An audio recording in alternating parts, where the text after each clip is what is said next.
Assalamu alaikum. In this video, how to crop picture in Photoshop using a Magic Wand tool. Let's begin. Go to the file, open new image,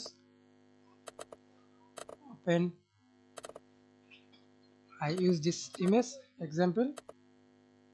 Then select the selection tool, right click, and now we can see this Magic Wand tool. Click here and click single or multiple. I click multiple.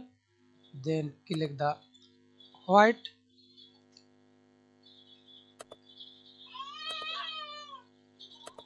Okay, then crop. Press hold Control, press I. Now we can see this. Right now, remove the background. Thanks for watching video. Please subscribe to my channel, like, comment, share.